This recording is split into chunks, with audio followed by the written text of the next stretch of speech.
Et avec le président du Faso, on a eu quand même d'abord, de ma part, à dire merci pour toute l'attention, pour toutes les facilités, mais pour un partenariat qui a été ouvert, un partenariat qui a permis aux Nations Unies d'être auprès du peuple burkinabé, un partenariat qui nous a permis à la date d'aujourd'hui, alors que vous savez que le contexte sur le terrain n'est pas facile.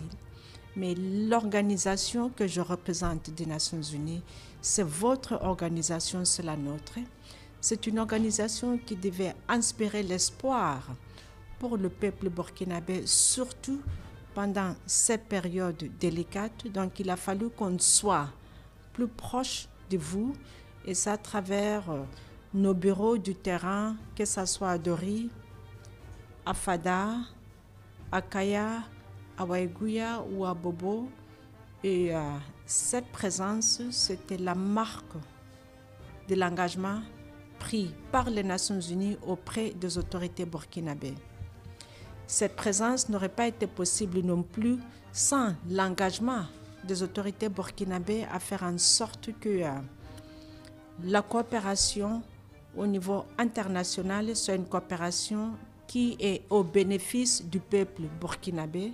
Donc c'était encore une fois pour dire au président du Faso combien les Nations Unies, par ma voix, nous avons apprécié cette ouverture et cette attention envers le peuple burkinabé.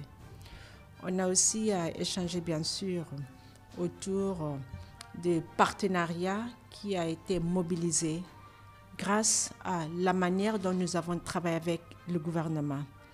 Pour la première fois dans l'histoire des Nations Unies, le Burkina Faso a pu mobiliser au niveau international à travers la Commission du Fonds de consolidation de la paix tous les partenaires du monde pour voir comment adapter les instruments de coopération, que ces instruments soient vraiment véritablement orientés vers le contexte national burkinabé. Donc on a aussi fait le point de cette situation.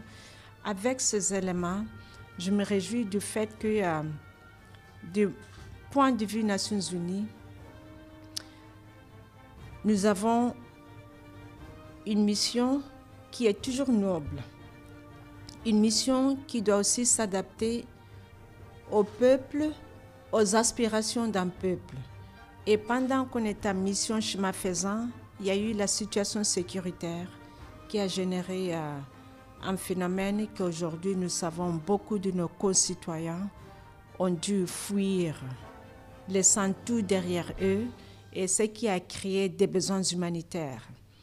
Les Nations Unies, encore une fois, et le Burkina Faso, faisant partie de la communauté des Nations Unies, on a tout fait pour qu'on soit au peuple, auprès du peuple burkinabé. Nous avons fait le point de ça aussi. Donc je quitte le Burkina Faso avec un sentiment d'un devoir accompli, en dépit du contexte encore difficile. Il y a beaucoup à faire, mais aussi qu'il y a un chemin qui est tracé pour qu'on puisse investir en l'humanité autrement.